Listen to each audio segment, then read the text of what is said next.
नमस्कार मित्रांनो, नर्सिंग एक ईश्वर सेवा मी आरोग्यदूत या चॅनलमध्ये मी अक्षय तुम्हा सर्वांचं मनापासून स्वागत करते. तर मित्रांनो, आजच्या व्हिडिओमध्ये आपण बघणार आहोत GNM second year, GNM first year nursing फाउंडेशनमध्ये विचारला जाणारा प्रश्न, वाफारा देण्याचे उद्देश वगैरे.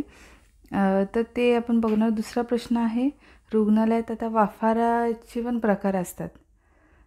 किटलीद्वारे वाफारा दिला जातो, स्टीम देतो, जे आपण इलेक्ट्रिक विजेच्या साहाय्याने स्टीम इनहेलर असतो त्याच्यानुसार सुद्धा आपण वाफारा दिला जातो. रुग्णालयात पूर्वी नेल्सनचा जो भांडा आहे त्याच्याने वाफारा दिला जायचा आणि घरी आपण ओपन भांड्यातसुद्धा वाफारा देतो.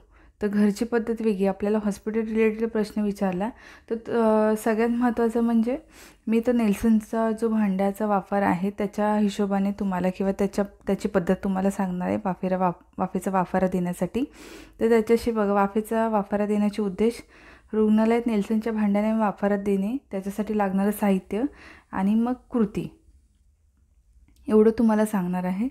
तर तुम्हाला तुमच्या ट्युटरना विचारा किंवा नर्सिंग ट्युटरने तुम्हाला सांगितलेलं असेल ते पण मेथड तुम्ही फॉलो करू शकता की वाफेचा वाफारा देताना कोणती कृती म्हणजे कोणता यूज करू शकतो. स्टीम इनहेलेशन म्हणजे आपण त्याच्यामध्ये पाणी ओतायचं आहे प्लगला लावून, मग कृती सेम असते ह्याच्यामध्ये. बाकीची रग वगैरे ओढून घ्यायचे तोंडावरती आणि आपल्याला स्टीम घ्यायचे.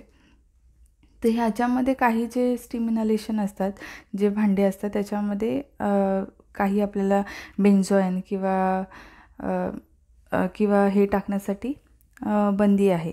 विक्स वगैरे आपण टाकू शकत नाही. त्याच्यामध्ये लिहिलेलं असतं की याच्यामध्ये कोणतंही किंवा निलगिरी वगैरे आपण टाकू शकत नाही, ही नाही सांगतात त्या स्टीम भांड्यामध्ये. तर आपण नेल्सनची पद्धत बघूया. तुम्हाला जी पद्धत तुमच्या टीचरने शिकवली किंवा तुम्हाला माहीत असलेली पद्धती तुम्ही लिहू शकता. तर आता उद्देश फक्त आपण बघूया पहिले.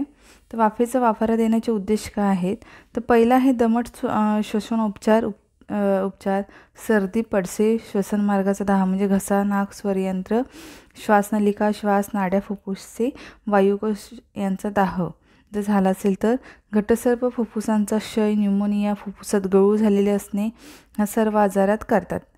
वाफेच्या वाफाऱ्याचा उपयोग कधी कधी करतात. दमट श्वसन, तुम्ही असं एक पॉईंट लिहून टाकू शकता. जरी मी नाही लिहिलं तर तुम्ही करून लिहा. श्वसन मार्गाचा दाह, स्वरयंत्र, श्वासनलिका, श्वास, नाड्या, फुफ्फुसे, वायुकोशांचा दाह, घटसर्प, फुफ्फुसांचा क्षय, न्यूमोनिया, फुफ्फुसात गळू झालेले असणे, या सर्व आजारात फुफ्फुसांवर व उदरावर श्वासवाहिनी शस्त्रक्रिया केली असताना फुफ्फुसात स्राव जो असतो साचून राहू नये, त्यामुळे आजार निर्माण होऊ नये म्हणून ह्याचा वापर करतात. ह्यामुळे शोभित जो भाग असतो तो मऊ पडतो, दुःख वेदना कमी होतात, खवखव कमी होते, रक्ताभिसरण उत्तेजित मिळून एकंदरीत दाह कमी होतो, घट्ट व संचित द्रव जे पातळ होऊन बाहेर पडण्यास सुलभ होते. घट्ट व संचित जे द्रव आहे ते बाहेर पडण्यास मदत होते. आता आपण नेल्सनच्या भांड्याने वाफारा देण्याची कृती बघूया. तर रुग्णालयात नेल्सनच्या भांड्याने वाफारा देणे, साहित्य, एका बोलमध्ये नेल्सनचे भांडे आवरणासहित घ्यायचं आहे. ह्या भांड्याचे एक तोटी, स्पाउट व वरती तोंडात धरण्यास नळी बुचत घातली असते. हे भूज भांड्यास घट्ट बसवावे.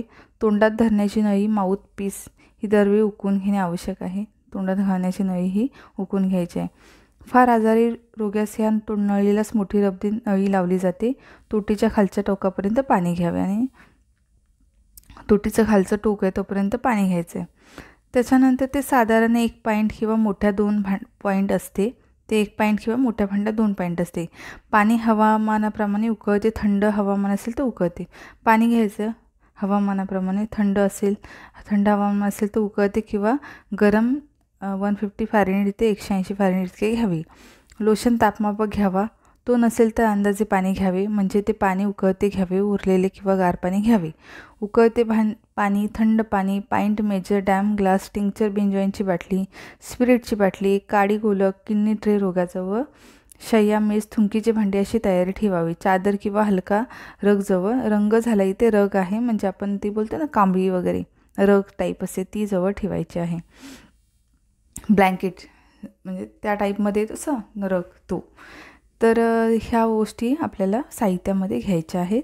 त्याच्यानंतर कृती बघूया. हिवाळ्यात उकळते पाणी घ्यावे व उन्हाळ्यात उकळत्या पाण्यात 1/4 किंवा 1/3 इतके पाणी घालावे. म्हणजे हिवाळ्यात कृती काय करायची आहे, तर कृती अशी आहे की वाफर आपण कसा देणार, ती तुम्हाला साहित्यापासून पुढे ही कृती लिहायची. जर वाफर, आता ह्या वाफराचे पण डिफरंट क्वेश्चन विचारतात. वाफेचा वापर देण्यासाठी लागणारे साहित्य लिहा, वाफेचा वापर देण्याचे उद्देश लिहा. कारण प्रत्येक क्वेश्चनला आता कधी 15 मार्काच्या क्वेश्चनमध्ये हा प्रश्न विचारला जातो, तर 3-4 मार्क त्याच्यानंतर वेगळाच प्रश्न असतो. ठीक आहे, म्हणजे प्रथम उपचार किंवा फर्स्ट एडमध्ये पण रिलेटेड ह्याच्यामध्येच प्रश्न विचारला जातो. तर तुम्हाला मी बेसिक सांगते काय आहे ते. ठीक आहे, तर हिवाळ्यात उकळते पाणी घ्यावे, उन्हाळ्यात उकळत्या पाण्यात 1/4 किंवा 1/3 इतके थंड पाणी घालावे. वाफारा निलगिरी मेंथॉलचा असेल तर पाण्याचे तापमान 120 फॅरेनहीट इतके ते 130 फॅरेनहीट इतके असावे. वाफाऱ्याचे द्रावण तयार करतेवेळी तोटी कापसाने बंद ठेवावी. एका पॉईंटला 1 ग्रॅम औषध लावावे. औषधाचा ग्लास लगेच स्पिरिटने पुसावा. वाफारा देण्याआधी रोग्यास समजावून सांगायचं आहे. जे सगळ्यात महत्त्वाचं म्हणजे हिवाळ्यात उकळतं पाणी घ्यायचं, उन्हाळ्यात उकळत्या पाण्याचं 1/4 किंवा 1/3 इतकं थंड पाणी घालायचं आहे. हिवाळ्यात थंडीमध्ये गोष्ट वेगळी असते, उन्हाळ्यात वेगळी असते. वाफाऱ्यात निलगिरी मेंथॉलचं असेल तर पाण्याचे तापमान 120 फॅरेनहीट ते 130 फॅरेनहीट असावे. वाफाऱ्याचे द्रावण तयार करतेवेळी तोटी कापसाने बंद करायची. द्रावण तयार करताना बंद करायची तोटी. एका पॉईंटला 1 ग्रॅम औषध लावायचं आहे. औषधाचा ग्लास लगेच स्पिरिटने पुसावा. वाफारा देण्याआधी रोग्यास समजावून सांगायचं आहे. आपण वाफ देतो आहे, कुठलीही कृती करण्यापूर्वी जर पेशंट कॉन्शियस असेल तर त्याला सांगावं लागतं आम्ही असं करतो आहे, म्हणून डायरेक्टली करू नये. रुग्ण कधी हायपरही होऊ शकतात, पण वाफाऱ्यामध्ये नाही, पण आपल्याला त्यांना सांगावी लागते बाकीच्या कृती करताना. दारे, खिडक्या, पंखे बंद करावीत. रोगी बसता करावा. रोग्यास वाफारे भांडे देताना तोटी रोग्याच्या विरुद्ध बाजूस ठेवावी. रोग्यास तोंडाने वाफ घेण्यास व नाकाने सोडण्यास सांगावी. वाफारा दिल्यानंतर थोडा वेळ रोग्यास झोपावयास सांगायचं आहे. वाफाऱ्याचा परिणाम पाहावा. स्राव अनेक वेळेस बाहेर पडतात, चोंदलेले नाक कमी होते व रोग्यास सुखाची झोप लागते. म्हणजे काय, दारे, खिडक्या, पंखा बंद करायचा, कारण त्याच्याने पंखा बंद नाही केला तर स्टीम ही होते, म्हणजे व्यवस्थित स्टीम येत नाही. ती माहिती आहे ना, पंख्याने काय होणार, इकडे तिकडे पसरणार. रोगीला बसायचं करायचं आहे. रोग्यास वाफारे देताना तोटी रोग्याच्या विरुद्ध बाजूस ठेवायची आहे. रोग्यास म्हणजे जो रोगी आहे त्याच्या तोंडाने वाफ घेण्यास व नाकाने सोडण्यास सांगायचे. वाफ घ्यायचे तोंडाने, नाकाने सोडायचे.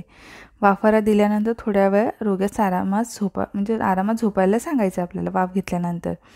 वाफाऱ्याचा परिणाम बघायचा आपल्याला. स्राव अनेक वेळेस बाहेर पडतात, चोंदलेले नाक कमी होते व रोग्यास सुखाची झोप लागते.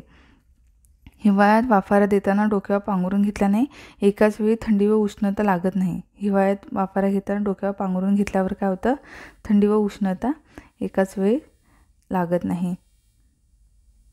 तर आपल्याला अशा प्रकारे ही प्रोसेस आहे. तर मी सांगितल्याप्रमाणे तुमच्या ट्विटरने कोणती सांगितली प्रोसेस ती लिहायची आहे तुम्हाला वाफारायची. नेल्सनचं पण लिहू शकता तुम्ही. रुग्णालयात ही दिले जाते. स्टीम इनहेलेशन पण दिलं जातं, त्याच्यानंतर किटलीद्वारे दिलं जातं. पण नेल्सनची जी बुक्समध्ये आहे ती जर तुमच्या विचारात ट्विटरना कुठली पद्धत आम्ही प्रक्रिया लिहायची आहे, स्टीम इनहेलेशन लिहू, वाफेचा वाफारा पद्धत कुठल्या म्हणजे वाफेचा वापर कसा द्याल रुग्णास ते आणि उद्देश. तर ही कृती आणि साहित्य असं होतं. तर तुम्हाला जे पटेल ते द्या, तुमच्या ट्विटरना विचारून द्या. मी आता बऱ्याच लोकांच्या कमेंट्स पण असतात, हँडरायटिंग वगैरे कळत नाही किंवा समजत नाही आहे. तर मला जे जमेल, मला नोट्स काढायला जमतील तशा मी काढून मग तुम्हाला व्हिडिओ पोस्ट करत असते. कारण तर सगळ्यात इम्पॉर्टंट मी नेहमी सांगते, मी आधीच्या स्टार्टिंगला मी सांगितलं नसेल तरी पण आताही GNM वाल्यांना सगळ्यांना सांगते, इम्पॉर्टंट आहे तुमचे नर्सिंग ट्युटर. ही पुस्तकावर आधारित जरी नोट्स काढलेल्या असल्या तरीसुद्धा तुमच्या नर्सिंग ट्युटरनी तुमच्या जे सिनियर असतात त्यांनी ऑलरेडी आधी काढलेल्या नोट्स फॉलो करणं गरजेचं आहे मी काढलेल्या नोट्सपेक्षा. ठीक आहे, तुमचे नर्सिंग ट्युटर, तुमचे जे शिकवणारे जे नर्सिंग ट्युटर असतात, तुमच्या जे नोट्स ऑलरेडी कॉलेजमध्ये दिल्या जातात त्या फॉलो करणं, तुम्ही स्टडी करून काढणं इम्पॉर्टंट आहे माझ्या नोट्सपेक्षा. मी किती वेळा सांगते, बऱ्याचदा माझं सांगायचं राहून जातं, तर तुम्ही त्या फॉलो करणं गरजेचं आहे. ठीक आहे, म्हणजे मी काढलेल्या चुकीच्या आहेत किंवा वेगळ्या आहेत असं नाही आहे, पण तुमच्या ट्युटरनी सांगितलेलं सगळ्यात बेस्ट असू शकतं. त्यांच्या इतकं सुंदर तुम्हाला कोणी शिकवणार नाही आहे, तर ते फॉलो करा. तर अशा प्रकारे तुम्ही लिहू शकता वाफेचा वाफारा देण्याची पद्धत, कृती आणि उद्देश तुम्ही बघा, तुम्हाला जे कम्फर्टेबल असेल. तुमच्या ट्युटरशी एकदा जर कन्फ्युजन असेल, क्वेरी असेल, त्यांना विचारा की आम्ही असा क्वेश्चन आहे तर आम्ही कसा सॉल्व करू. तुमचे ट्युटर तुम्हाला नक्कीच सांगतील. ठीक आहे. तुम्ही जास्त लेक्चर दिल्यासारखं झालं तर काळजी घ्या. मस्त राहा, स्वस्थ राहा. लवकरच भेटू आपण पुढच्या व्हिडिओमध्ये. तोपर्यंत धन्यवाद.